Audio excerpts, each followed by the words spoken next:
Aleluia. Amém. Vamos receber o pregador da noite, o preletor Yosef Akiva. Por favor, querido. A responsabilidade é sua. Eu sei que você está no óleo e o povo está aguardando uma mensagem de Deus. Amém? Quantos estão querendo ouvir uma poderosa mensagem?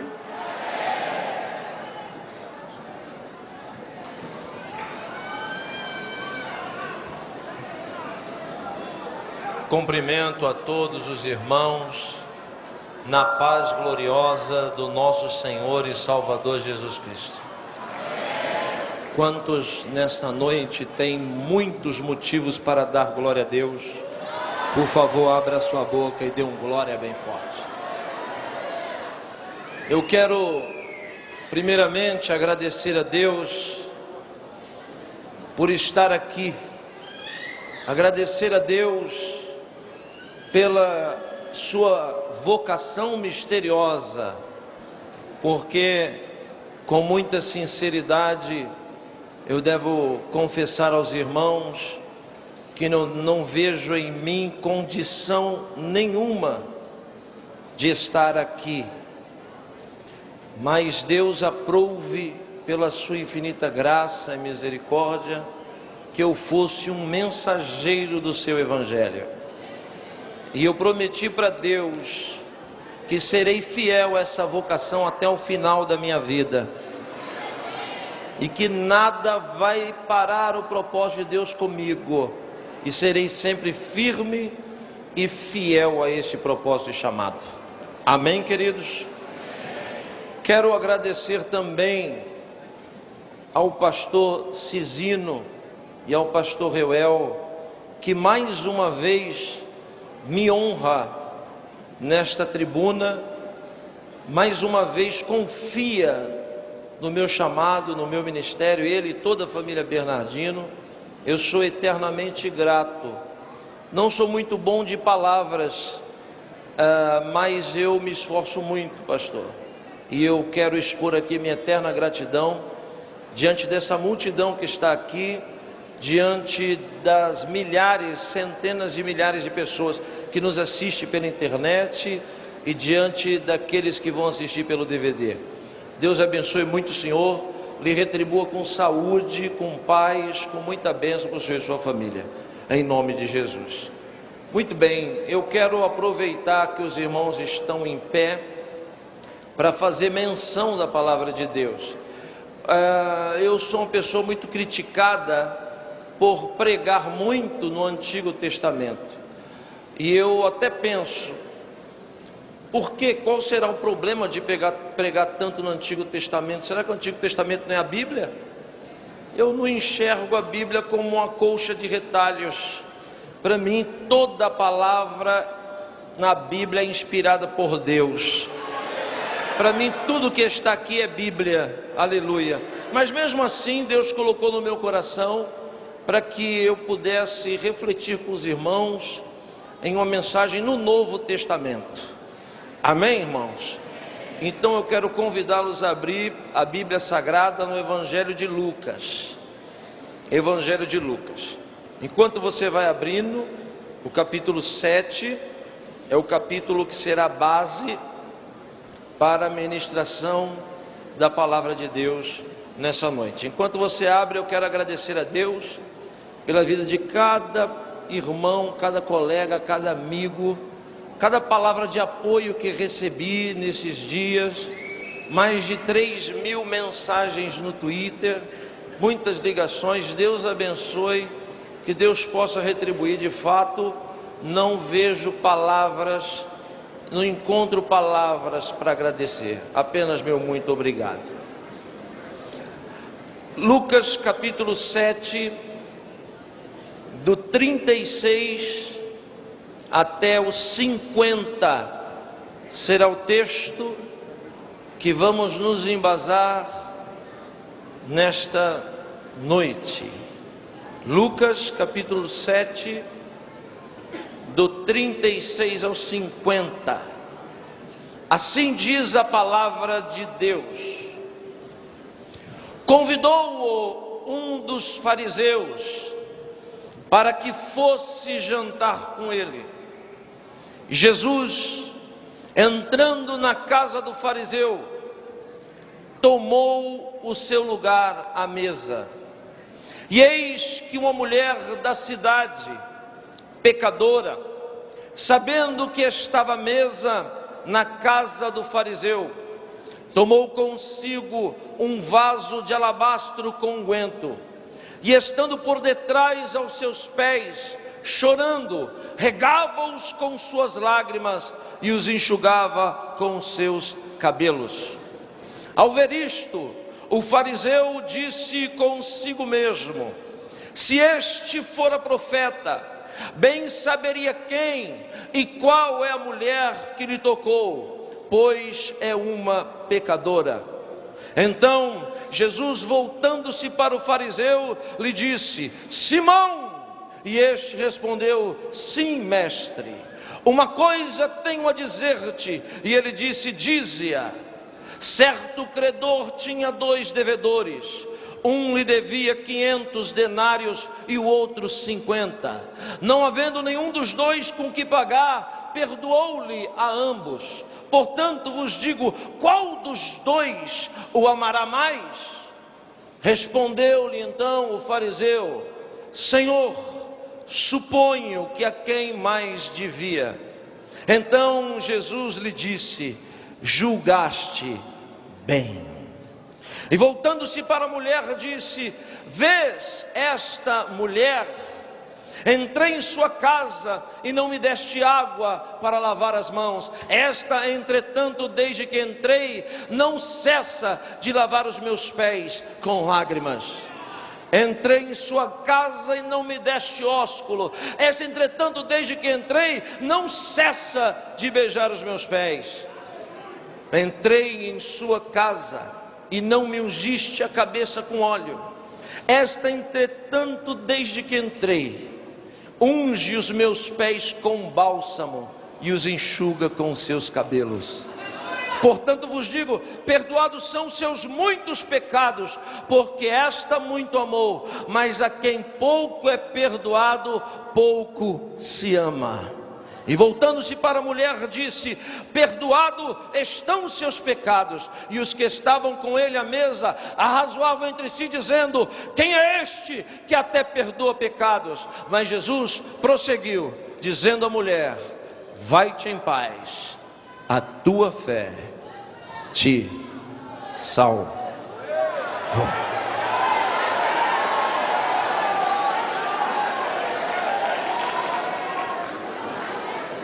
Levante a sua mão para o céu. Bendito és tu, eterno nosso Deus, Rei de todo o universo, sua palavra dura para sempre. Bendito seja o seu nome, e o seu reino jamais terá fim.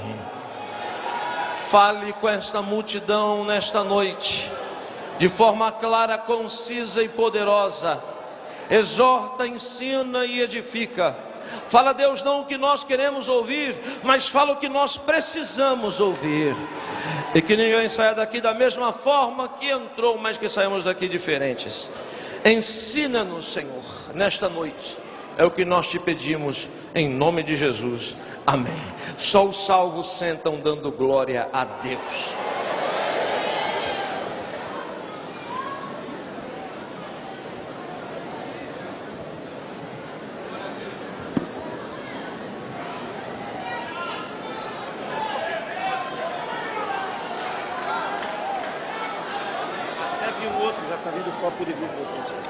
Pode deixar isso.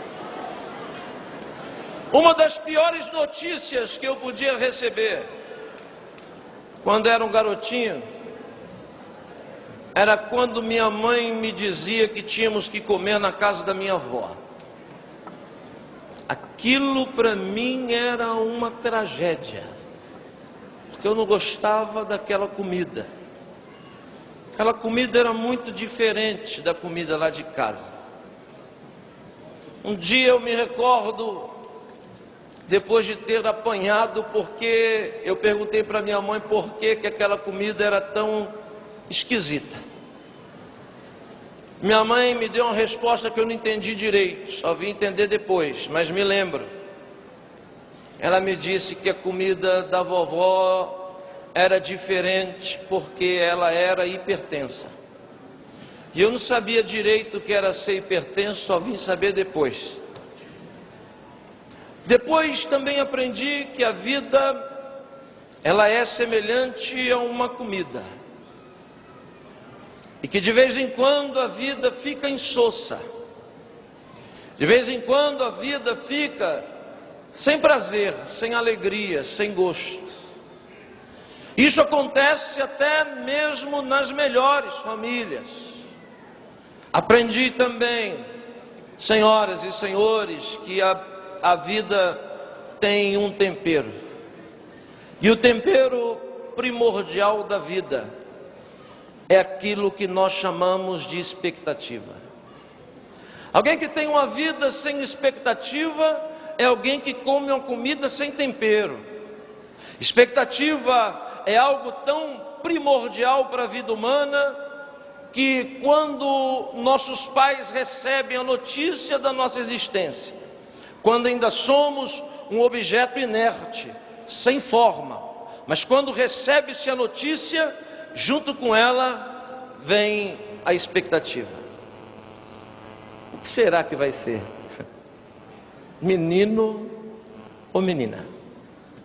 Mas como a vida é um processo constante, assim que descobre o que vai ser, a expectativa muda. E aí a expectativa muda e as pessoas perguntam: com quem será que vai parecer? Com o pai ou com a mãe? Como será o cabelo? Que cor serão os olhos? E parece que a expectativa vai dando combustão para a vida. E é só nascer, ela muda de novo. E ela muda, e as pessoas pensam: quanto tempo vai demorar para andar? Qual vai ser a primeira palavra que será dita? E a gente vai andando, e a gente vai falando, e a expectativa vai nos levando, vai nos conduzindo. É só crescer mais um pouco, que ela muda. Que time vai torcer? O que vai ser quando crescer? E quando cresce, com quem vai casar? E quando casa, o que vai fazer? Expectativa é algo tão forte que até no último momento da nossa vida ela está lá, perguntando para mim e para você em sono profundo: para onde iremos nós? Se só tu, Senhor, tem palavras de vida eterna. Alguém está perguntando aí, está falando uma coisa que não tem nada a ver. É assim mesmo, parece que não tem nada a ver. Sabe por que eu estou dizendo isso? Porque o texto que nós acabamos de ler é a narrativa de um dos cultos mais extraordinários que Jesus já participou. O texto que nós acabamos de ler é a narrativa de um dos cultos mais sensacionais da história da humanidade. E o que é culto? Culto é o lugar onde as expectativas se encontram. Culto é o lugar onde as expectativas se entrelaçam, se difundem. Ouça bem o que eu vou dizer, você prestou atenção, eu disse expectativas no plural, não no singular. Sabe por quê? Porque culto só é culto quando as expectativas se encontram. Qual é a primeira expectativa? A primeira expectativa é a nossa. Ninguém saiu de casa para vir perder tempo aqui. Nós saímos de casa na expectativa de receber algo da mão de Deus, de receber algo forte da mão do Senhor. Mas existe um outro lado na expectativa também. Da mesma forma que você espera algo de Deus, Deus também espera algo de você. E se a expectativa de Deus não é correspondida, você pode chamar o culto de qualquer coisa, menos de culto. Chama culto de trabalho, de serviço, chama culto de encontro, chama culto de reunião, mas não chama de culto, porque culto só é culto quando a sua expectativa está interessada na expectativa de Deus. Poderia dizer que culto também é uma núpcias, e para muita gente que não sabe, Deus é casado, e bem casado. Quem diz que Deus é casado não sou eu não. Quem diz que Deus é casado é o profeta Oséias. É ele que diz que Deus tem uma esposa, e essa esposa de Deus chama-se Israel. Não é só Oséias que diz que Deus é casado, não. O apóstolo João, quando escreveu o Apocalipse, também disse que Deus é casado. Em uma de suas visões, João disse: estou vendo um dragão. Ele prossegue porque a visão vai se abrindo, e ele disse assim: e vejo também uma mulher, e a mulher está grávida, e esse dragão quer matar a mulher. É uma visão. E na visão de João, a Bíblia diz que a mulher foge do dragão, aleluia, e vai para o deserto. E lá no deserto, a mulher vence o dragão, porque ela dá luz a um filho. Toda a fúria do dragão em relação à mulher é porque a mulher está grávida de um filho.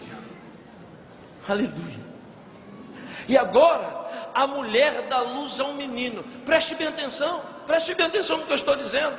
É uma linguagem simbólica. O dragão é Satã, a mulher é a esposa de Deus. E Hitler não foi o único a perseguir o povo de Israel. Muitos outros tentaram perseguir o povo de Israel. Por quê?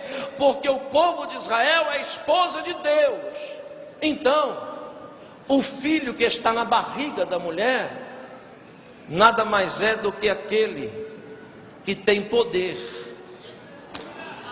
para esmagar a cabeça do dragão.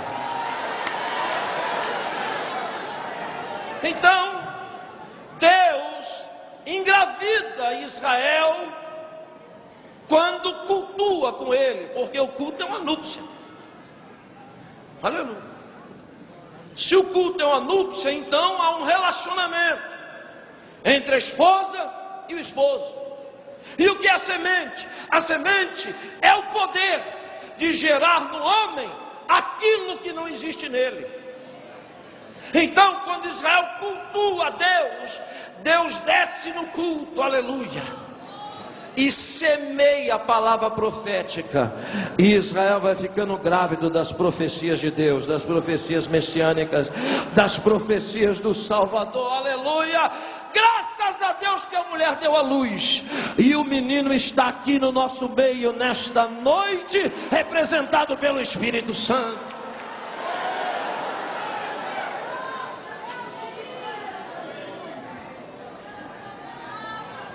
A Bíblia diz: convidou-o, verso 36, um dos fariseus para que fosse jantar com ele. E Jesus, entrando na casa do fariseu, tomou lugar à mesa. Preste atenção. Fariseu. Hoje em dia, fariseu é uma conotação pejorativa que se aplica a pessoas que não são firmes na fé. Mas há 2000 anos atrás, quando não existia o Islã, quando não existia o cristianismo, quando a única religião monoteísta era o judaísmo, nos dias de Jesus, o judaísmo tinha 4 etnias religiosas, 4 vertentes doutrinárias, e os fariseus eram uma delas. Eram 4, eu vou falar as menores de forma rápida. Os 2 menores grupos, o primeiro chamavam-se essênios. Os essênios eram religiosos que negaram a viver-se em comunidade, em sociedade, migraram para os desertos, migraram para as cavernas e dedicavam a sua vida na compilação de textos sagrados da Bíblia. O outro grupo, que era a minoria, chamavam-se zelotes. Quem eram os zelotes? Zelotes eram judeus religiosos profundamente vinculados à política. Foram zelotes que cercaram Jesus e tentaram aclamá-lo como rei de Israel. Mas Jesus disse para eles: o meu reino não é deste mundo. As duas outras vertentes eram maiorias. Quais eram elas? Os fariseus e os saduceus. Qual a diferença entre fariseus e saduceus? É que os saduceus não acreditavam no que os fariseus acreditavam. Os fariseus acreditavam na ressurreição dos mortos. Os saduceus diziam: os mortos não vão ressuscitar. Os fariseus acreditavam na existência de anjos e de demônios. Já os saduceus diziam: anjo e demônio não existe. Os fariseus acreditavam na ressurreição dos mortos ao soar da trombeta. Já os saduceus diziam que os mortos nunca iam ressuscitar. Os fariseus diziam que Deus ia julgar o mundo em um grande tribunal. Já os saduceus diziam: Deus não vai julgar o mundo, as pessoas são julgadas na hora que morrem. Então, muito bem, eu preciso perguntar para você: quantos aqui acreditam na ressurreição dos mortos? Levante a mão. Quantos aqui acreditam na existência de anjos e demônios? Levante a mão. Quantos aqui acreditam que Deus vai julgar o mundo? Levante a sua mão. Então, irmãos, no fundo, lá no fundo, nós somos muito parecidos com os fariseus, porque acreditamos em tudo que eles acreditam. Um fariseu convidou Jesus para um culto em casa. Por favor, tenha paciência comigo nestes primeiros minutos. Há 2000 anos atrás, só 3 lugares eram autorizados para se cultuar a Deus. O primeiro lugar era um lugar onde milhares de pessoas cultuavam. Em língua hebraica, Beit HaMikdash, ou a casa sagrada. Esse era o templo. Nos dias de Jesus, o templo era o templo de Herodes. Milhares de pessoas do mundo inteiro iam adorar a Deus lá naquele santuário. Mas existia ainda um segundo lugar autorizado por Deus para se adorar. Esse segundo lugar chamava-se em língua hebraica de Keilah, Kahal, ou, se você preferir, Maorel. Ambas palavras são sinônimas, que querem dizer sinagoga. O que é uma sinagoga? A sinagoga é a congregação da sede. A sinagoga é a extensão do templo. Se no templo são milhares de pessoas que adoram, na sinagoga centenas. Mas ainda existe um terceiro lugar autorizado para fazer culto há 2000 anos atrás. Não é só no templo, não é só na sinagoga. O terceiro lugar é em casa. E parece que o culto se afunila. A parte larga, milhares de pessoas se reúnem no templo, mas vai se afunilando para centenas de pessoas na sinagoga. Porém, em casa, apenas um pouco mais de uma dezena de pessoas pode adorar.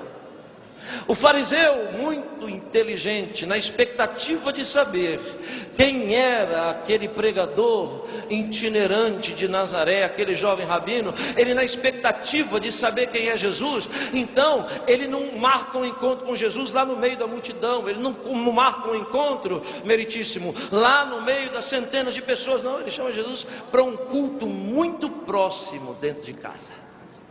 Um culto muito particular dentro de casa. Preste atenção no que eu vou lhe dizer agora, por favor. A maioria das grandes revelações que Jesus entregou pregando, Ele não entregou no meio das multidões. Ele entregou em reunião de pequenas pessoas, de poucas pessoas. Está entendendo?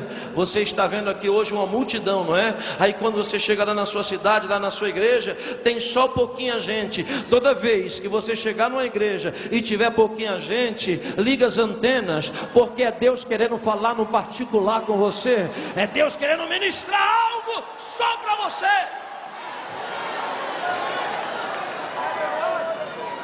Um culto em casa, ora, toda casa deve ter no mínimo dois altares.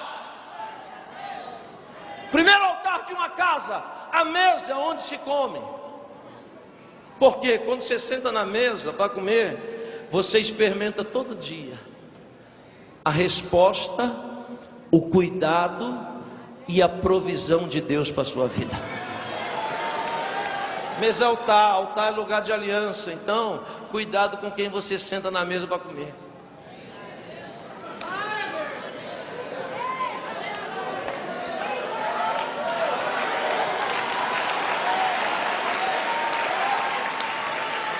Segundo altar dentro de casa é a cama onde se dorme. O pacto não é de maná, o pacto da cama é de sangue. Então, se alguém te visitar, bota para dormir no quarto das crianças, bota para dormir lá na cozinha, na sala, no banheiro, no quintal, menos na sua cama. Porque a Bíblia diz que a sua cama deve ser sem mácula. Por isso que eu vou falar de mim, opinião pessoal minha, eu sou contra crente casado em motel.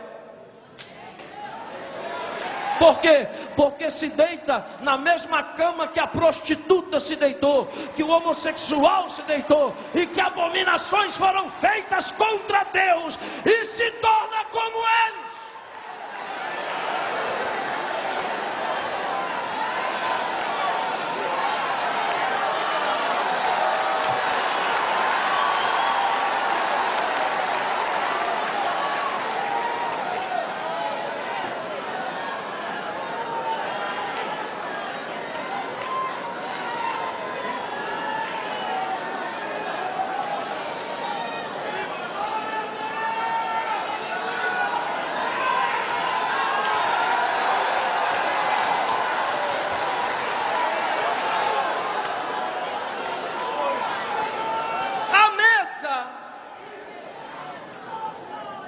Tipos de mesa.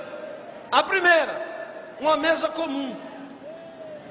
Uma mesa comum é uma mesa comum que você olha para ela e você vê os pés, você vê a tampa, você vê tudo. Uma mesa comum. Mas existe uma segunda mesa, uma mesa que é usada apenas em momentos especiais. Alguns pregadores já pregaram sobre esse texto e disseram que a mesa era no chão. Eles não erraram em relação à mesa, erraram em relação ao tempo. Por quê? Porque a mesa no chão, em forma de U, é usada assim, só na Páscoa, só no Hag Pesach Sameach. Por que que é só durante 7 dias no ano que judeus comem no chão? Pode ser milionário de Nova York, pode ser riquíssimo da Argentina ou do Brasil, não importa quem ele é, mas durante 7 dias, todo judeu no mundo tem que comer no chão. Por quê? Para se lembrar de onde veio. A Páscoa, pastor Paulo Marcelo, é para fazer o povo não se esquecer de onde veio, que hoje eles são ricos e poderosos, mas quando sentam no chão, se lembra que um dia foi escravo e comeu no chão. De vez em quando, Deus tem que colocar umas mesas dessa para nós, Dedé.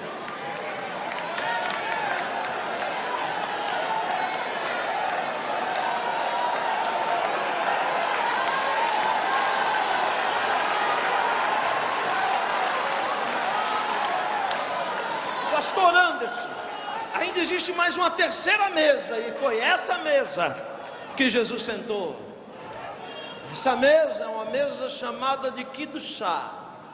Kiddushá, se você reparar, é uma palavra que tem uma raiz hebraica muito parecida com a palavra hebraica popular, Kadosh.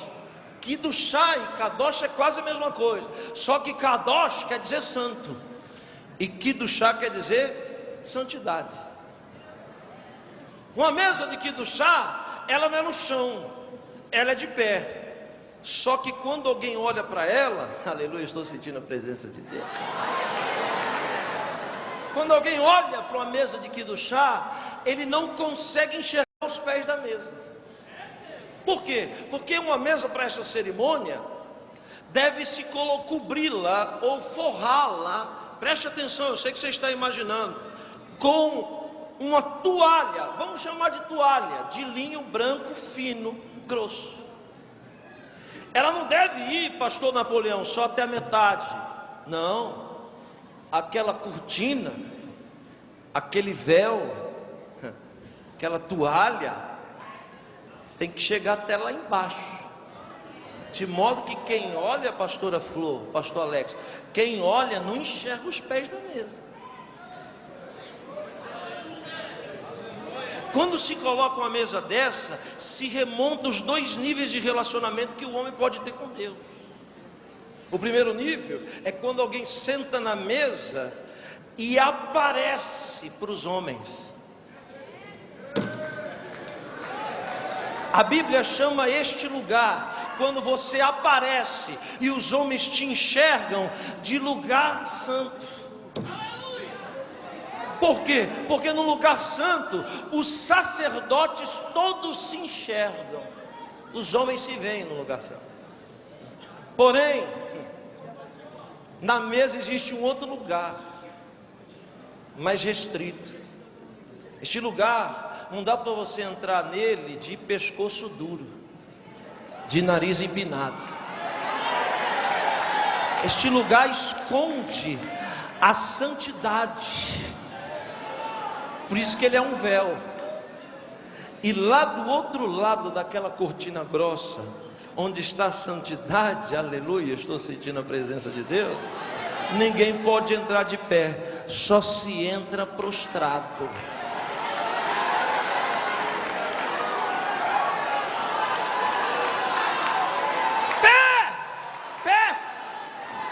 Pé na Bíblia é santidade, eu vou provar.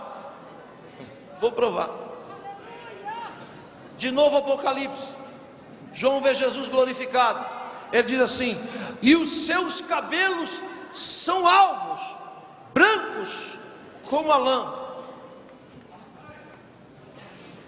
Acho que a claridade ofuscou, porque todo mundo imagina Jesus com aqueles cachos brancos. O que ele está dizendo é que na cabeça de Jesus existe um brilho muito maior do que a luz, uma claridade muito mais forte do que o dia na cabeça. Então essa claridade, pastor Júnior Bola, não são os cabelos, essa claridade são as suas muitas coroas, como que ele foi coroado. A Bíblia diz que ele foi coroado, aleluia, com muitas coroas. Ele vai abaixando, veja, de cima para baixo. E ele diz assim: e os seus olhos são como chama de fogo, da sua boca sai uma espada afiada de 2 gumes, está vestido de linho fino salpicado de sangue, está descendo. Quando João vê os pés, veja, as pessoas podem ver a misericórdia de Deus e viver, as pessoas podem ver a glória de Deus e viver, as pessoas podem ver o poder de Deus e viver, mas ninguém pode ver a santidade de Deus e viver. Ninguém. Por isso que a santidade fica escondida do outro lado da cortina. Quando ele vai descendo, ele diz: está vestido de linho fino salpicado de sangue. Quando João olha e vê os pés, que é a santidade de Jesus, ele diz assim: e os seus pés brilham como um latão reluzente. Ele diz assim: eu caí como morto. Não, ele morreu. Viu a santidade? Quando ele morre, Jesus vem, aleluia, de lá, toca nele e o ressuscita e diz: João, não temas, eu sou o alfa e o ômega, o princípio e o fim. Fui morto, mas hoje vivo, e tenho nas mãos a chave da morte, a chave do inferno.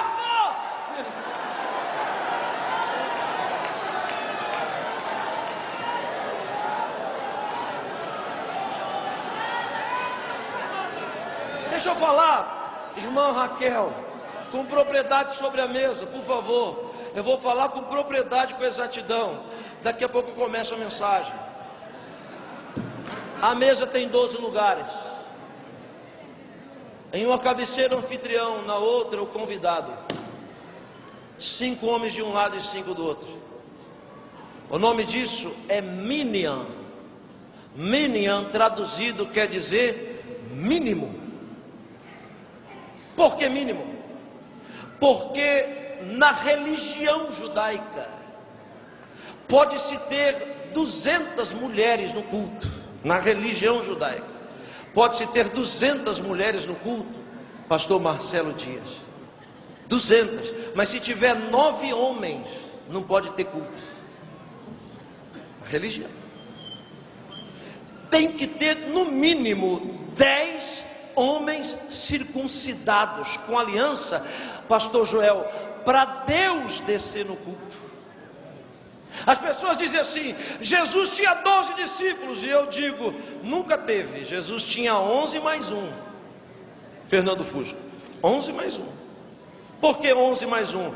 Porque 11 mais 1 não é 12, só é 12 se tiver o sinal de igual. Mas um dos 12 não era igual aos 11. Jesus diz: um de vós é Satanás, um de vós é o diabo. Então não tinha 12, tinha 11 mais 1. Por que Jesus andava com 12? Ah, pastor, por causa das 12 tribos. Besteira.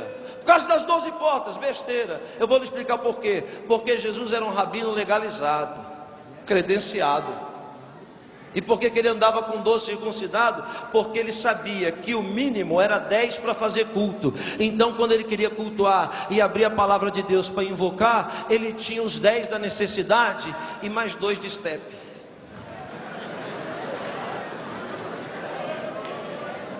Ouça a frase que eu vou dizer com atenção, por favor. 10 homens com aliança demonstra que a lei tem força, a lei tem força, porque a lei diz: se tiver 10 homens que acreditam em mim, aliançados, eu desço no culto, mas tem que ter 10, essa é a força da lei. Mas ouça a frase agora, veja o que é o poder. Força é uma coisa, poder é outra.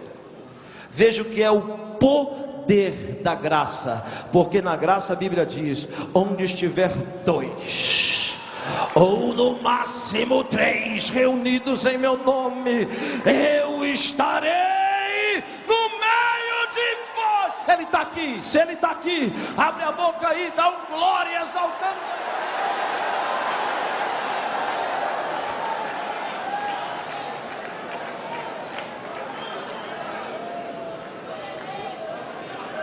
O fariseu convidou Jesus na expectativa: quero ver se ele é mesmo Salvador, quero ver se ele é mesmo Messias. Armou tudo, botou os 10 homens, sentou na cabeceira, chegou Jesus. Sentou aqui, o culto começou. Culto michuruca, culto perereca, sem expressão, culto sem força nenhuma, culto onde os fariseus vão cultuando e Jesus está no culto, mas não faz nada. O culto começa, você imagina toda aquela etiqueta, você imagina toda aquela rotina, aquele culto que todo mundo já sabe o que vai acontecer, toda aquela liturgia, todo mundo já sabe o hino que vai cantar, a oferta medíocre que vai dar. Todo mundo já sabe o que o pregador vai pregar. Todo mundo já sabe o que vai acontecer no culto. E nesses cultos, Jesus está, mas não se manifesta. Ele garantiu que ele está conosco até o fim dos dias. Mas se manifestar é outra coisa. Sabe por que nós entramos e saímos da igreja do mesmo jeito e de vez em quando piores? Porque o nosso culto é um culto sem expressão, sem qualidade, é um culto superficial, não tem profundidade. É um culto onde a gente já entra armado, preparado, e Deus está descendo aqui através do Espírito Santo para nos dizer: desarma, abaixa a guarda, deixa eu tratar contigo, deixa eu falar com você, faz algo que você nunca fez, diga algo que você nunca disse, que eu me manifesto no seu culto.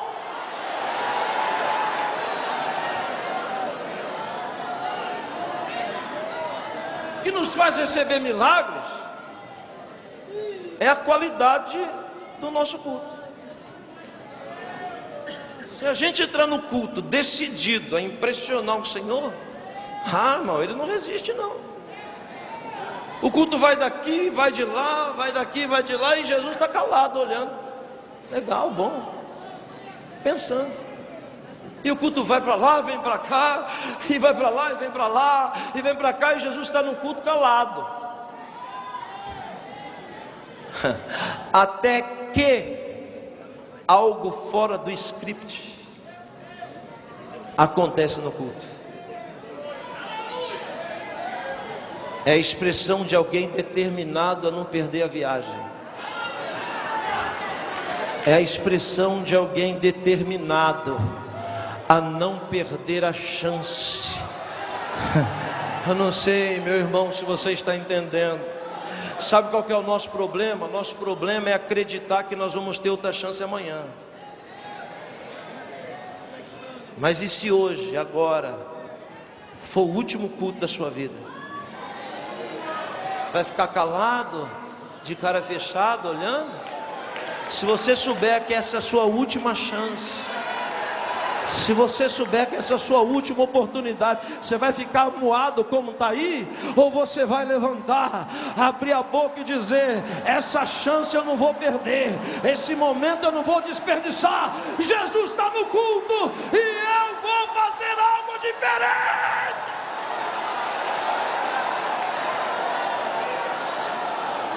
Temos que ensinar. Temos que ensinar, senhoras e senhores. Pastor Anderson, Pastor Samuel, nós temos que ensinar as nossas ovelhas a cultuar sempre como se fosse o último culto da vida delas. Irmãos, me ouçam por favor. Se esse fosse o nosso último culto, nossa única oportunidade hoje, a gente ia ser mais intenso, mais legítimo, mais original.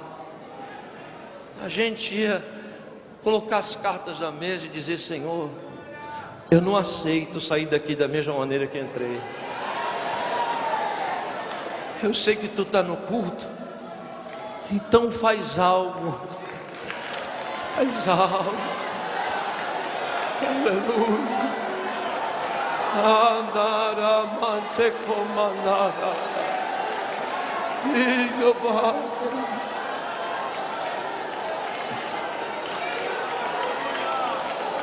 O ontem já não existe mais.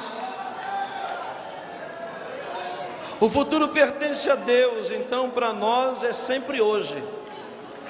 Agora nós podemos ser melhores se mudarmos a nossa consciência. A Bíblia diz que o culto está discorrendo, mas de repente um barulho. Alguém burlou a segurança lá fora e entrou correndo. Alguém fora dos padrões da religião. Alguém fora dos padrões da cultura. Alguém entra correndo, chorando enquanto todo mundo está calado. Alguém entra correndo com um vaso, com um odre nas costas. E esse alguém que entra correndo olha, e olhe bem para mim, não enxerga a vaga para ele na mesa. Irmão, quando não tiver vaga para você na mesa, olhe para mim, pode acreditar que existe uma vaga para você debaixo da mesa. A Bíblia diz, aleluia, estou sentindo a presença do Espírito Santo, que a mulher vem correndo e ela sabe que ela não pode sentar na mesa, então ela vem correndo e entra debaixo da mesa. Eu estou dizendo algo debaixo da unção do Espírito Santo de Deus. É uma resposta para a sua vida.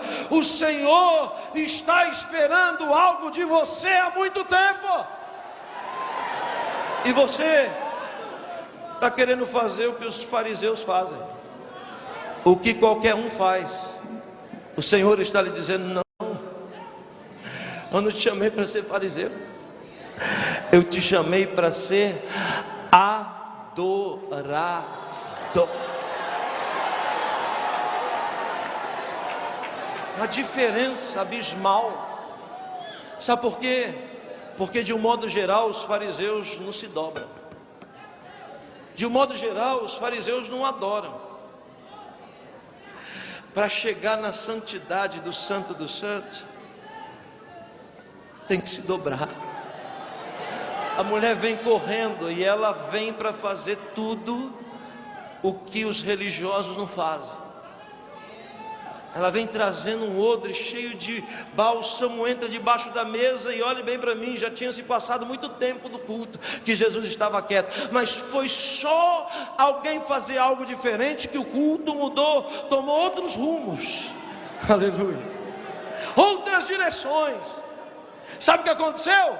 Primeiro, lá na outra extremidade da mesa, o fariseu olhou e pensou assim, e disse: está aí a resposta que eu esperava.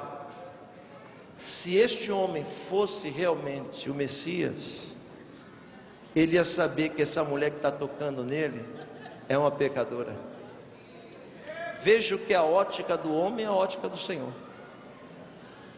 O homem está dizendo, ele não é o Messias não, porque a mulher que está tocando nele é pecadora. Olhe para mim. Aí Jesus, conhecedor dos corações, abriu a boca pela primeira vez, estava calado até agora. Olhou e disse: Simão! Aí ele: sim, mestre. O senhor estava calado até agora, não falou nada? Porque algo diferente aconteceu no culto.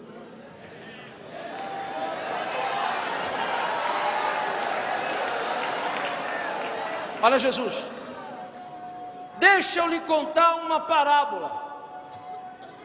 Certo credor tinha 2 devedores, um devia 500 e o outro 50. Ó Jesus pregando para o fariseu.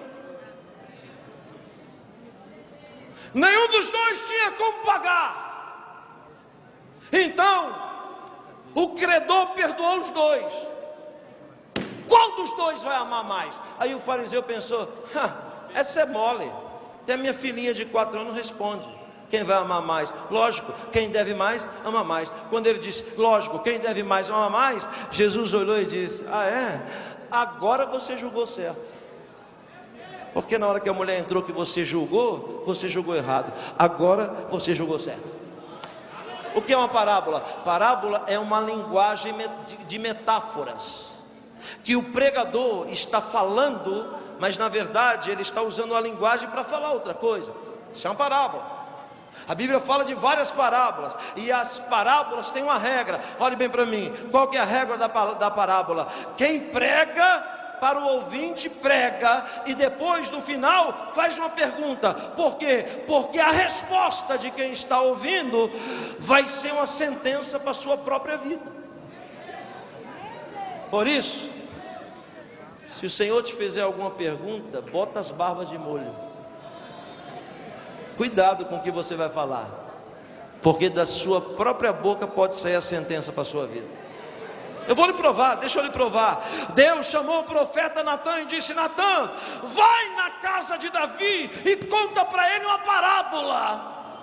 No final faz uma pergunta, e a resposta vai ser uma sentença para a vida dele. Natã chegou e disse, o profeta chegou e disse assim: Davi, um homem tem 100 ovelhas e outro tem uma. E esse que tem 100 foi lá e tomou a única do outro. E Davi está ouvindo. Pior coisa que pode acontecer conosco é achar que Deus não está falando conosco, está falando de outra pessoa.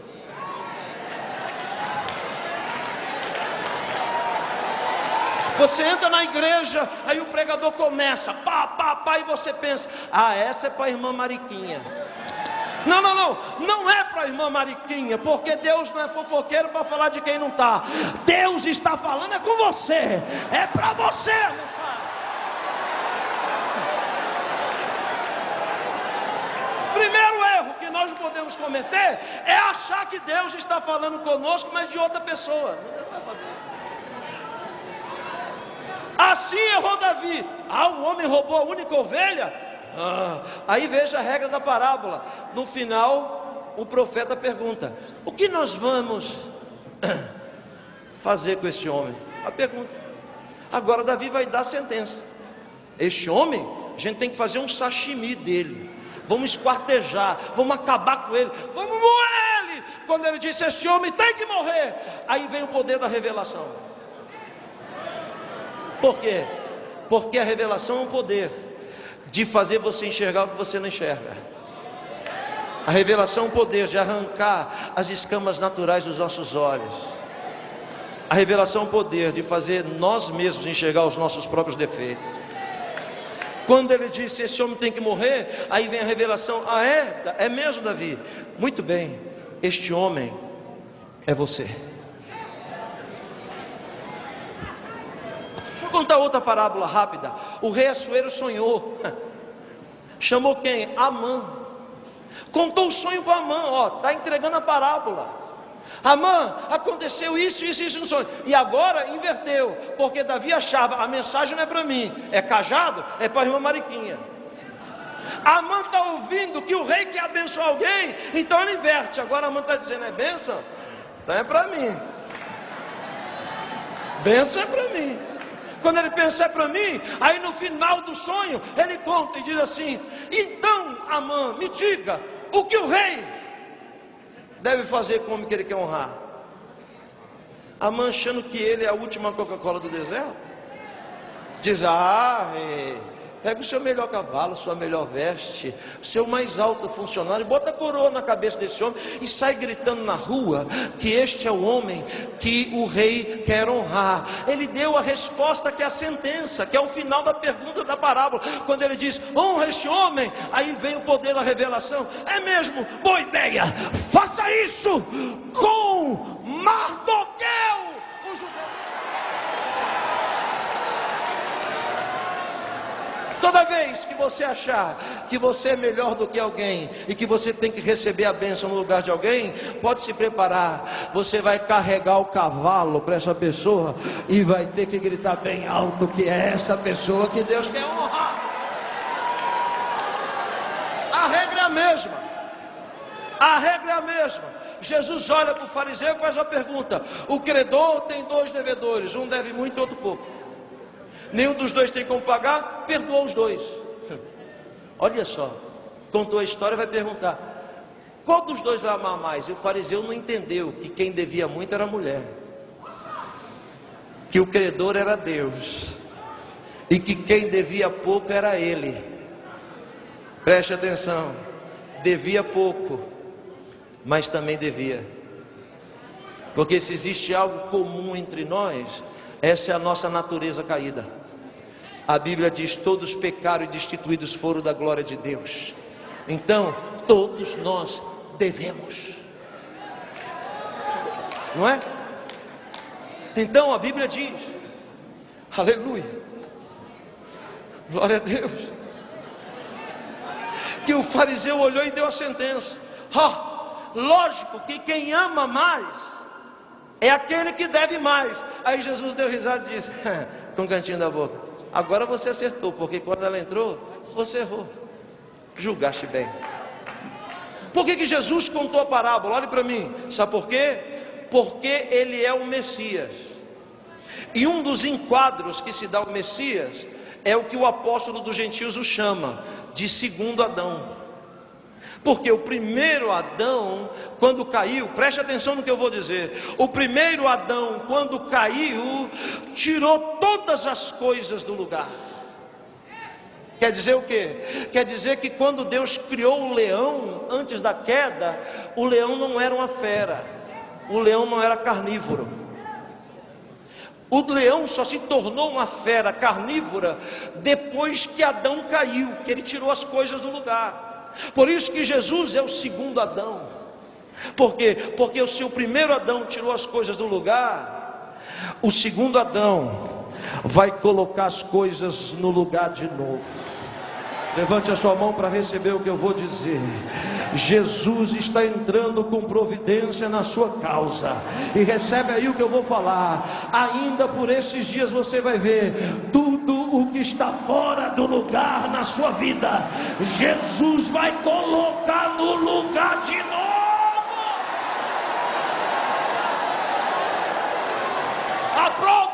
segundo Adão, coloca as coisas nos seus devidos lugares novamente, pastor Ângelo Galvão, é que o profeta Isaías diz. O profeta Isaías diz que quando Jesus reinar aqui, o leão vai voltar a ser como era. Vai comer palha. Esse negócio de Adão é uma coisa impressionante. Eu não sei se eu falo.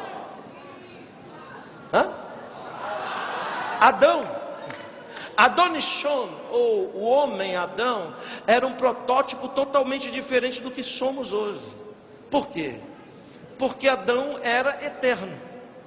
Então, coisas que nós temos hoje, limitações que possuímos hoje, Adão não tinha. Por exemplo, Adão, antes da queda, não dormia. Quem é que dorme? Quem dorme são os mortais. Seres espirituais não dormem. A Bíblia diz que Deus não dorme e nem tosqueneja.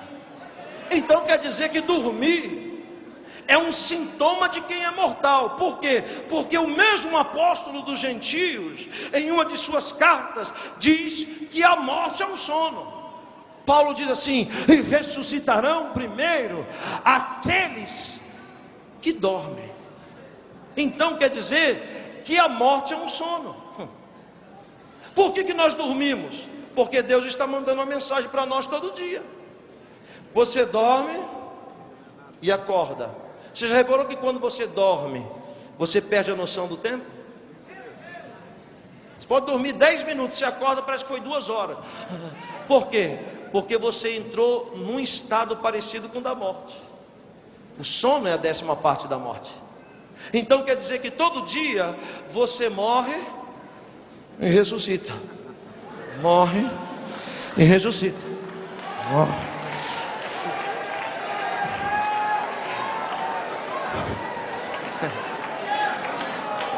Por que Deus te mata e te ressuscita todo dia? Para dizer para você: está se gloriando porque não aguenta 2 dias acordado? Está achando que é quem? Fica aí, ó, 2 dias já fica perambulando. Eu não durmo, mortal. Eu sou eterno e estou assentado acima das estrelas. Então, todo dia a gente morre e ressuscita, morre e ressuscita, morre e ressuscita. Mas vai chegar um dia que você vai morrer, aleluia, e quando você ressuscitar, você não vai dormir nunca mais, porque você vai receber um corpo glorificado, um corpo de glória.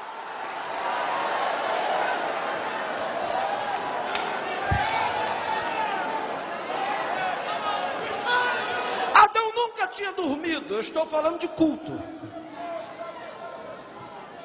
E agora eu vou fazer uma analogia. Ele deve ter se virado para Deus, pastor Cisino, e deve ter dito: oh Deus, esses cultos aqui com girafa, com jacaré, esses cultos aqui com bicho, com animal, esses cultos estão muito fracos, tá difícil. Eu queria ter um culto assim mais profundo, um culto mais forte, um culto mais tremendo. Faz alguém semelhante a mim. E eu acho que Deus deve ter dito: não, igual a você eu não vou fazer não. Vou fazer melhor do que você. As irmãs concordaram bem. Vou fazer alguém melhor do que você, Adão. Aleluia.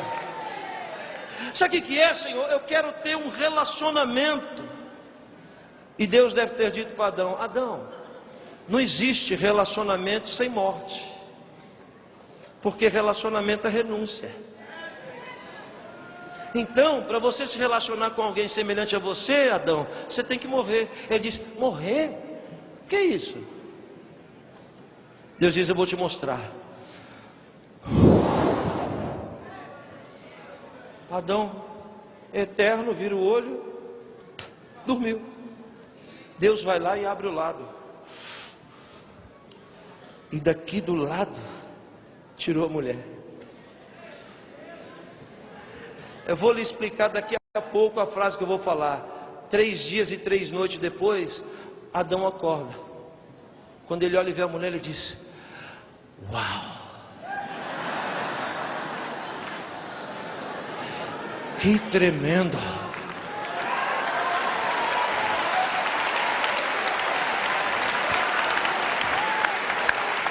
Ah, Deus, agora vai ter culto aqui todo dia, de manhã, de tarde, de noite, vigília, encontro. Vai ter culto, vai ser um avivamento total.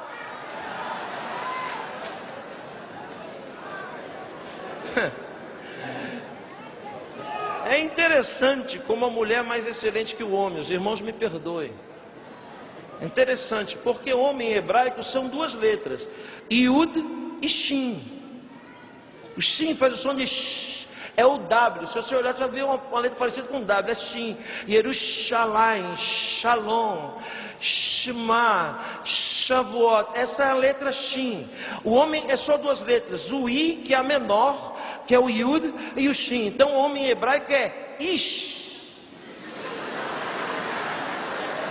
Você vê que homem é zica até no nome, né? Quando você diz assim, Ish, você falou homem em hebraico. Agora, mulher é diferente. Mulher tem uma letra a mais. Tem o mesmo Yud, tem o mesmo Shin, mas tem o Ain no final. Então, mulher em hebraico é Isha. Você vai em algum lugar, fala assim, tem café? A mulher diz, não tem café, só tem chá. Você vai dizer, Isha, falou hebraico.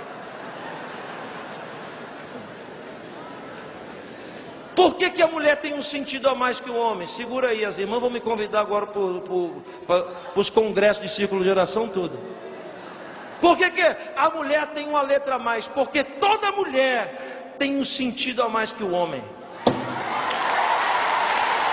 Ei, irmãos, preste atenção. Se você for falar algo para sua mulher e ela falar assim, eu estou sentindo que isso aí não vai dar certo, pode pôr as barbas de molho que é batata. Ela percebe mais do que eu e você. Aí alguém me disse assim, eu vou, não sei se eu falo mais uma, fala, pastora Flor. Fala. Só as mulheres de pé para me falar. Só as mulheres de pé. Aí, pronto. Olha para mim as mulheres. É forte que eu vou falar. Alguém me disse assim, mulher é sexo frágil, negativo. Senão quem ficava grávido era o homem. O homem é mole, é frouxo. É só você olhar a matéria-prima. O homem é tirado do barro, é mole, é frouxo. Mas a mulher é firme porque é tirada do osso. Onde estão as mulheres firmes de oração aqui? Dá um glória a Deus!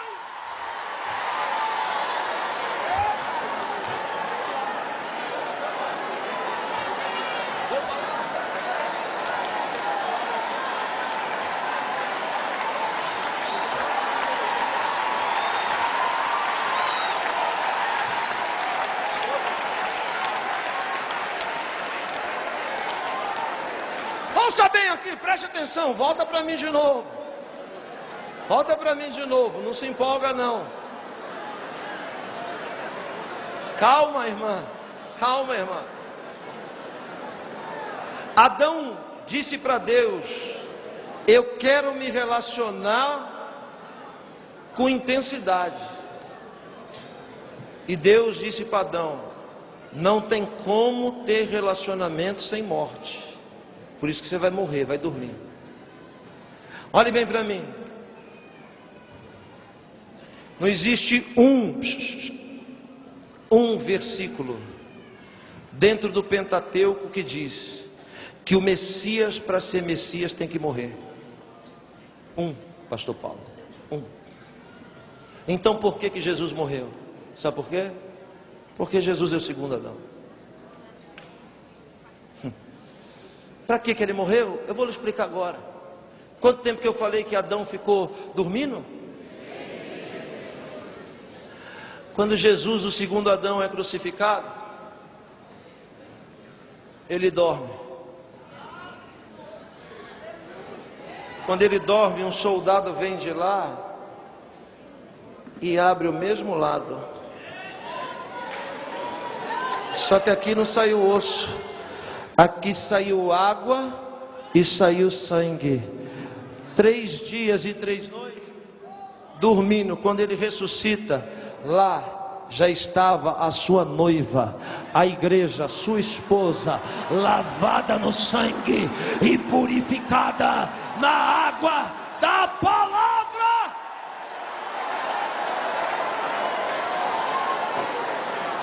Então a igreja não nasceu em Atos 2, a igreja nasceu no Gólgota. Deixa eu voltar de novo, até não sei mais onde eu estou. Jesus voltou para a mulher. Quem quer que eu pare e diga amém?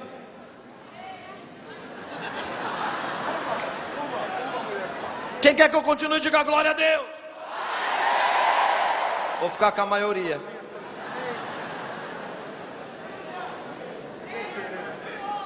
Olhe para mim, por favor, preste atenção no que eu vou dizer.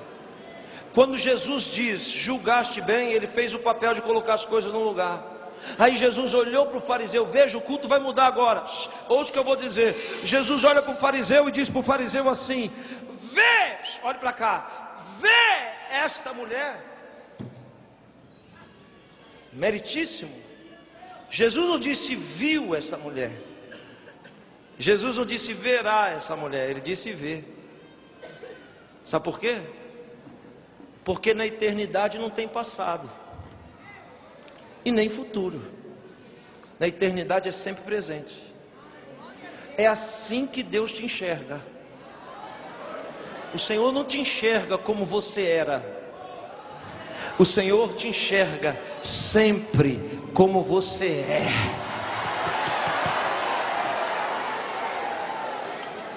Ele não disse você viu. Ele disse você vê. E ver é forte que eu vou dizer. O fariseu não estava vendo porque ela estava do outro lado do véu.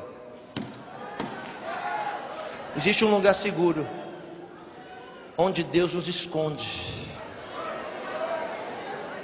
Deus nos esconde no seu pavilhão, diz o salmista, longe do alcance dos nossos inimigos. Deus está te escondendo com um véu grosso e dizendo: ainda que você ande pelo vale da sombra da morte, não temas, não temas, porque eu te escondo debaixo das minhas asas.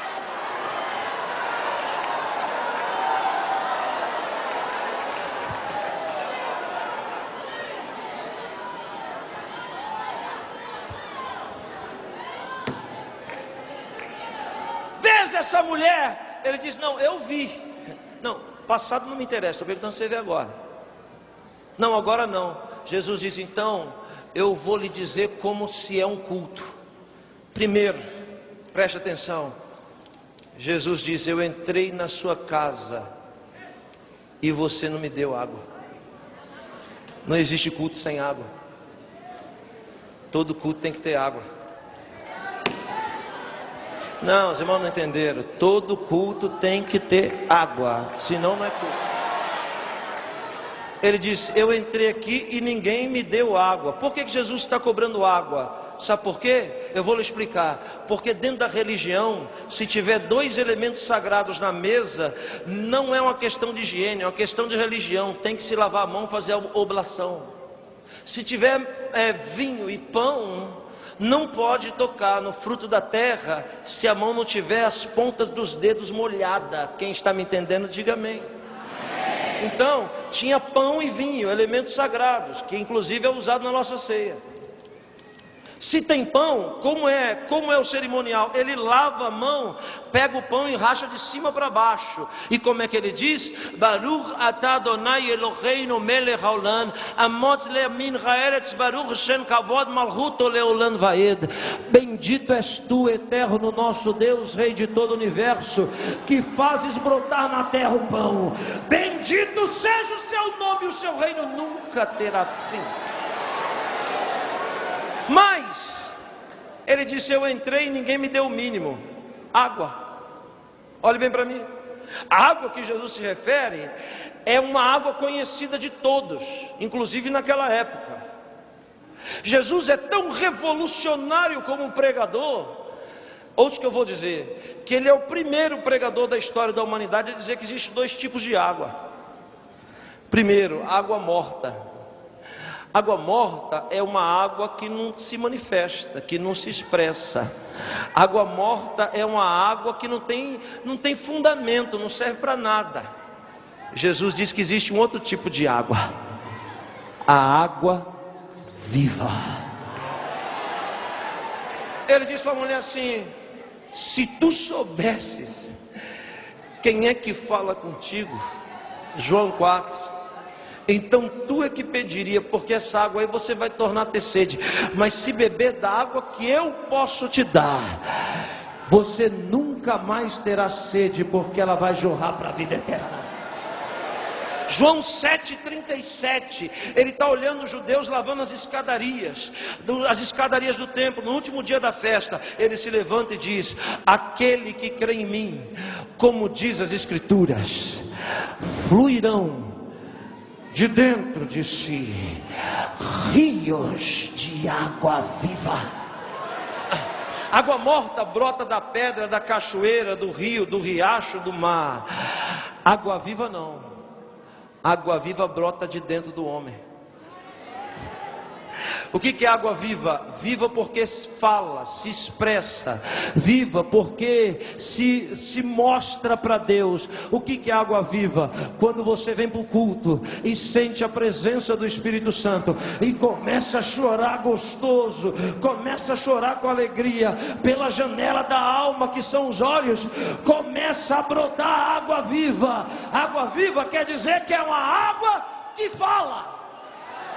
E Deus, acredite, Deus interpreta muito bem a linguagem das lágrimas. Uma lágrima para Deus fala mais do que muitas palavras. Jesus diz: vocês começaram o culto e não me deram o mínimo. Esta, entretanto, está ensinando vocês como é que cultua.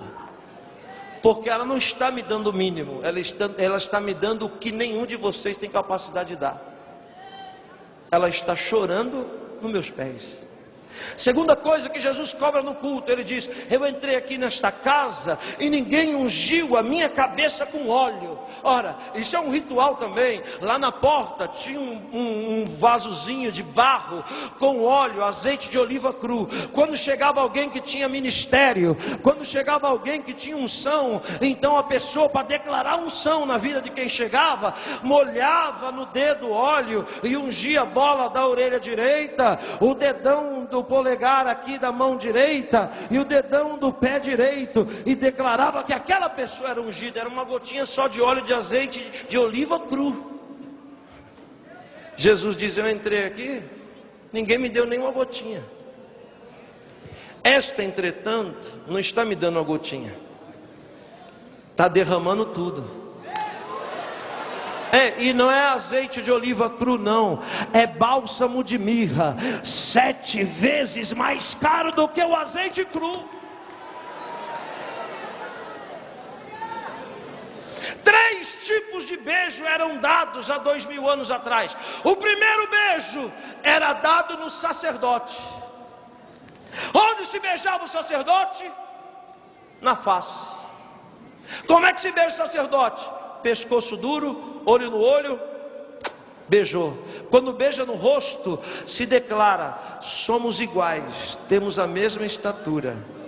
Por isso que Pedro escreve em uma de suas cartas: nós somos povo santo, raça eleita e sacerdócio real.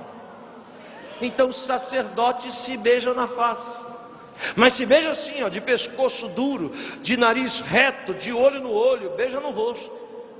Jesus diz: eu entrei aqui, ninguém me beijou. O segundo tipo de beijo é dado nos profetas. Só que profeta não se beija no rosto, profeta se beija no punho. E para beijar o punho, irmão, não pode mais ficar de pescoço duro, tem que abaixar um pouco. Por quê? Porque todo profeta é maior do que sacerdote. Qual o papel do sacerdote? O sacerdote tira de baixo para mandar para cima. Profeta não. Profeta tira de cima e manda para baixo. Então o profeta é maior maior do que sacerdote. Aleluia. Se é maior, se inclina o pescoço, dizendo: você é maior do que eu. Beijou o punho, e o profeta diz: Deus te abençoe. O terceiro tipo de beijo não é dado no sacerdote e nem no profeta. O terceiro tipo de beijo é dado no rei. E rei não se beija no rosto, rei não se beija no punho, rei se beija nos pés. Um rei está sentado no trono, as pessoas estão de pé. Quando ele se levanta do trono, as pessoas se prostram. Quando ele dá o veredito, a pessoa corre, abraça as pernas do rei e beija os pés do rei. Você viu o que Jesus disse? Eu entrei aqui e ninguém me viu como um sacerdote. Eu entrei aqui e ninguém me viu como um profeta. Esta, entretanto, desde que entrei, beija meus pés. Sabe por quê? Porque ela sabe que eu sou o Rei dos Reis e o Senhor dos Senhores. Onde estão os irmãos que vão beijar os pés do Rei? Abre a boca aí agora, deixa eu ver, deixa eu ver.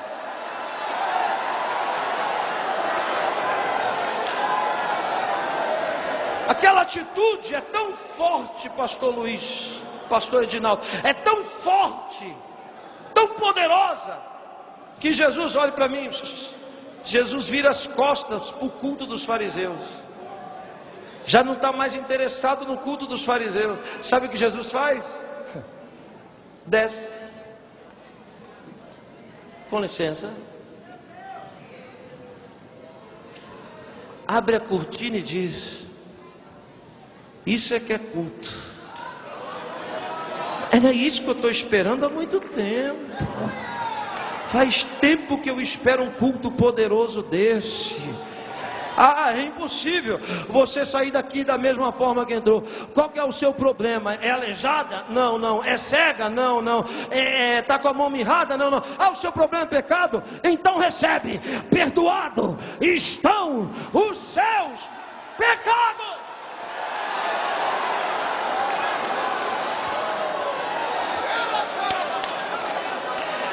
Tem gente que não entendeu o que eu disse. Eu disse que Jesus desceu. Não entenderam? Vou dizer de novo. Eu disse que Jesus desceu. Desceu para cultuar com a mulher.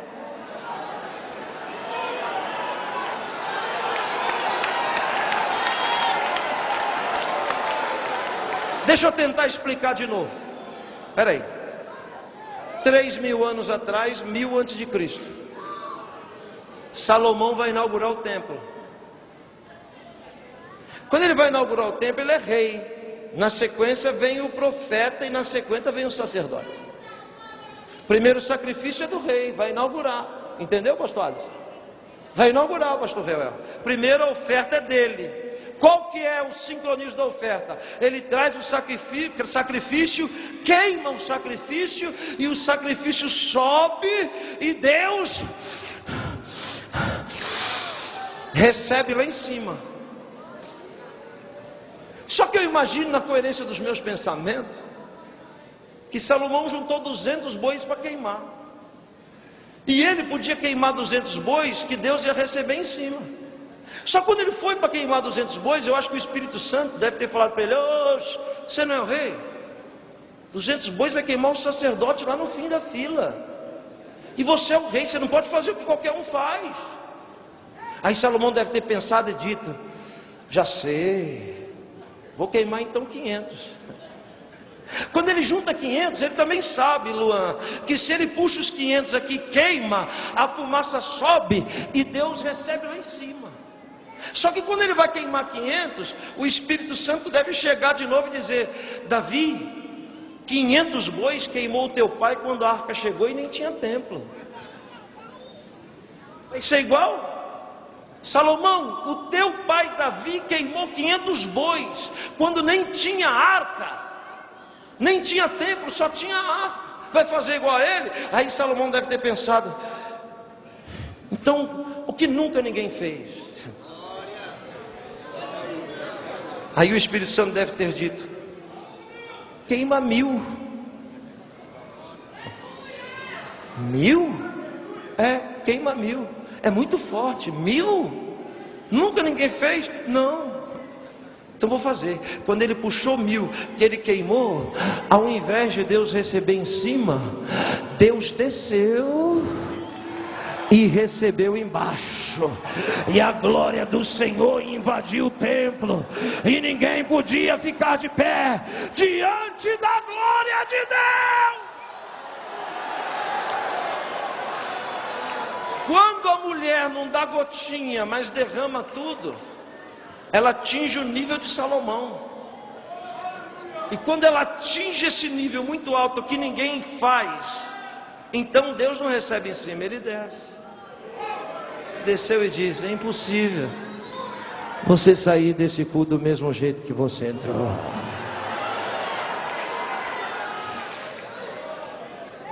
O que eu estou dizendo? Estou dizendo que Deus tem uma expectativa ao seu respeito hoje, e que você vai decidir de que forma você vai sair daqui dessa cidade. Se você vai sair daqui como um fariseu ou como um adorador. Não existe uma terceira opção, são só duas: ou é fariseu ou é adorador. Sabe que a coisa mais difícil para Deus, eu vou lhe dizer, a coisa mais difícil para Deus não é fazer aleijado andar e cego enxergar, não. A coisa mais difícil para Deus é transformar um fariseu em adorador. Não, irmãos, ouça, eu estou pregando para mim, não estou jogando indireto para ninguém, não, é para mim. Eu estou pregando para mim. Eu disse para Deus: Senhor, eu quero ser um adorador. E como que é o adorador? O adorador tem a capacidade de fazer o que ninguém faz, de dar o que ninguém dá. A expressão do adorador é como se fosse a última oportunidade da vida dele. Fique de pé.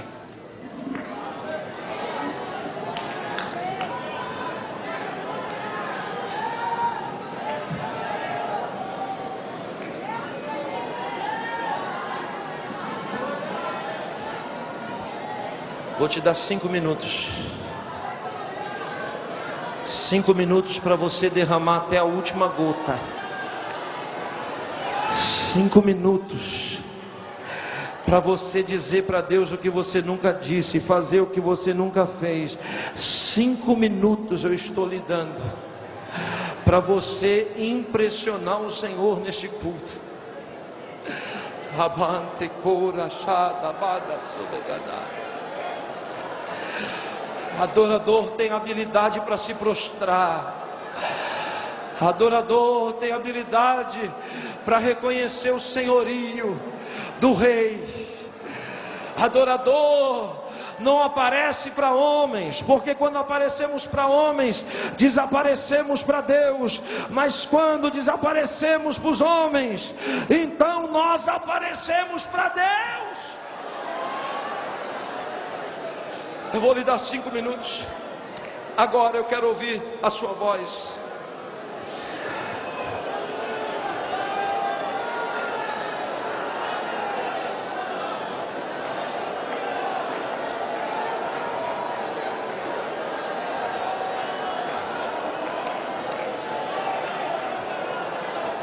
Onde estão os adoradores dessa noite?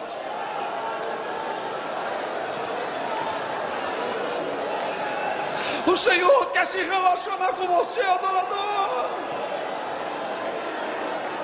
Abre a boca, adorador. Não perde mais essa chance. Você não sabe o dia de amanhã. É agora ou nunca, é agora.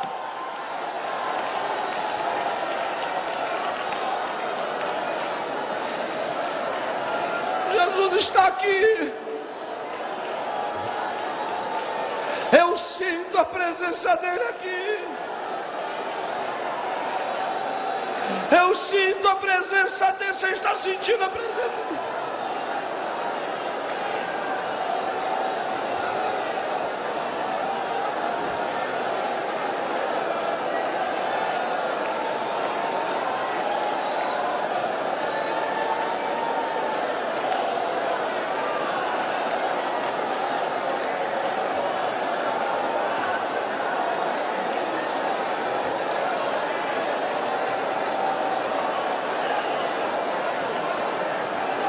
Onde estão os adoradores? Começa a derramar, começa a se derramar.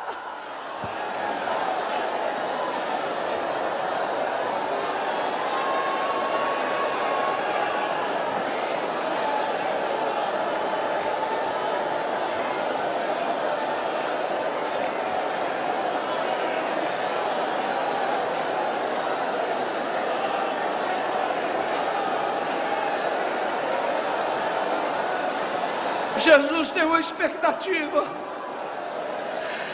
Ele quer que você faça o que você nunca fez, que você dê o que você nunca deu, que você diga o que você nunca disse. Agora é agora, a chance é agora. A chance é agora, Ele está aqui.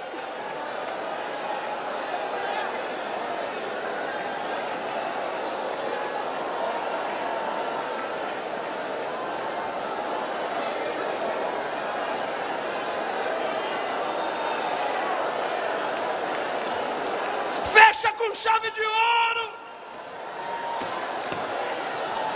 Vai, vai, vai, derrama mais, derrama mais, derrama mais, derrama mais.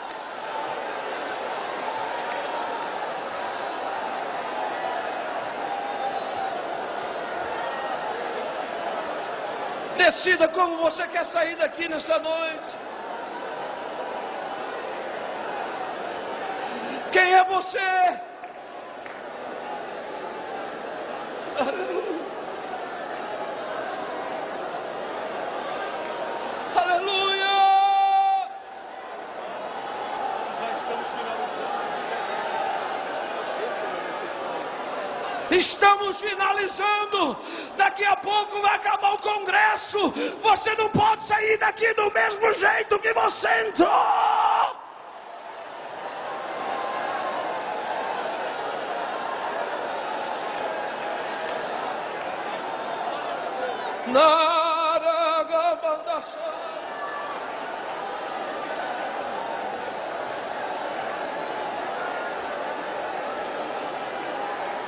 Aleluia! Onde estão os adoradores? Onde estão os adoradores?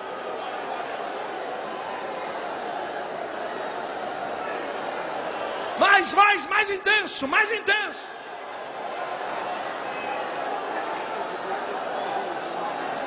Mais intenso, mais intenso.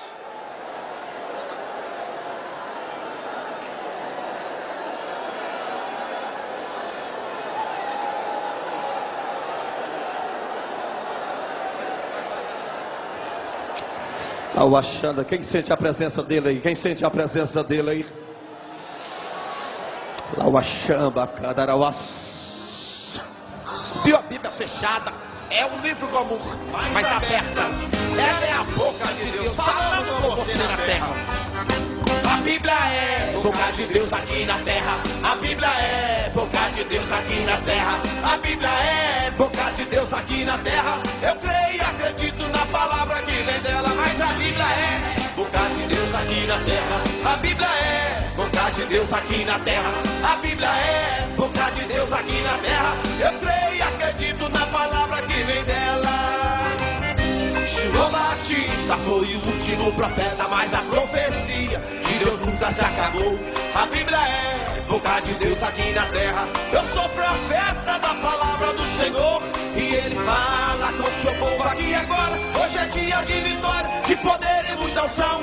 Meu Deus é fogo e fala na sua palavra, e Ele está falando hoje na congregação. A Bíblia é boca de Deus aqui na terra. A Bíblia é boca de Deus aqui na terra. A Bíblia é boca de Deus aqui na terra. Eu creio e acredito na palavra que vem dela, mas a Bíblia é boca de Deus aqui na terra. A Bíblia é boca de Deus aqui na terra. A Bíblia é boca de Deus aqui na terra. Eu creio e acredito na palavra que vem dela. Deus já falou, pra não temer, não temerei. Posso passar pelo fogo e eu não me queimarei. Foi Ele mesmo quem falou, eu acredito. Sua presença é confirmada onde estiverem dois ou três. Eu vejo aqui a multidão glorificando, meu Deus está operando. Eu tenho que me alegrar, pois tem palavra, profecia de vitória. Meu Deus está falando hoje aqui neste lugar. Mas a Bíblia é boca de Deus aqui na terra. A Bíblia é boca de Deus aqui na terra. A Bíblia é boca de Deus aqui na terra. Eu creio e acredito na palavra que vem dela, mas a Bíblia é boca de Deus aqui na terra. A Bíblia é boca de Deus aqui na terra. A Bíblia é boca de Deus aqui na terra. Eu creio e acredito na palavra que vem dela. Bem-aventurada aquele que levou.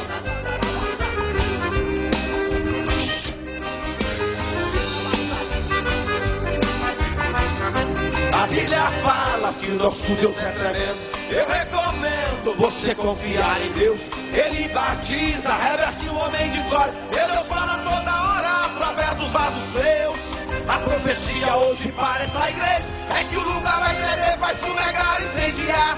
Pois o meu Deus está falando nessa hora. Abra a boca e na glória profetiza sem parar. A Bíblia é boca de Deus aqui na terra. A Bíblia é boca de Deus aqui na terra. A Bíblia é boca de Deus aqui na terra. Eu creio e acredito na palavra que vem dela, mas a Bíblia é boca de Deus aqui na terra. A Bíblia é boca de Deus aqui na terra. A Bíblia é boca de Deus aqui na terra. Eu creio e acredito na palavra que vem dela, mas a Bíblia é boca de Deus aqui na terra.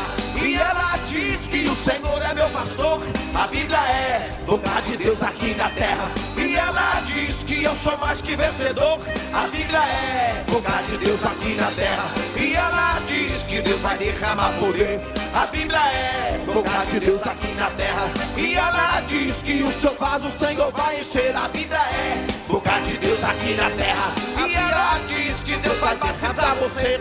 Não temas, confia, descansa, te alegra. A Bíblia é boca de Deus aqui na terra. Não temas, resista, Deus está contigo. A Bíblia é boca de Deus aqui na terra. Deus fala comigo, Deus fala contigo. A Bíblia é boca de Deus aqui na terra. Deus fala comigo, Deus fala contigo. A Bíblia é boca de Deus aqui na terra. Ele está falando comigo e contigo. A Bíblia é boca de Deus aqui na terra. Deus fala comigo, Deus fala contigo. Deus fala comigo, Deus fala contigo. Deus fala comigo, Deus fala contigo. Deus fala comigo, Deus fala contigo. A Bíblia é boca de Deus aqui na terra. Eu creio e acredito na palavra que vem dela.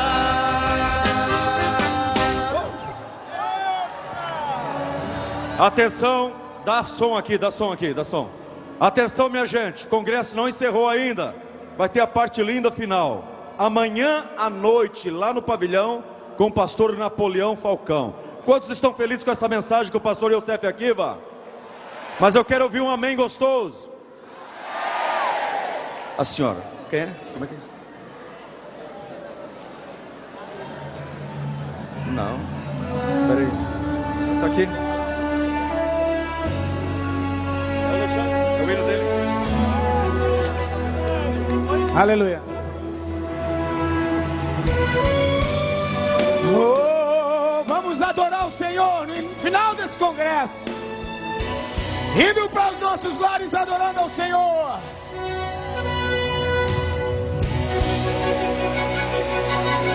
Glória a Deus, glória a Deus. Deus poderoso e santo, maravilhoso e justo, meu conselheiro. Deus guerreiro invencível,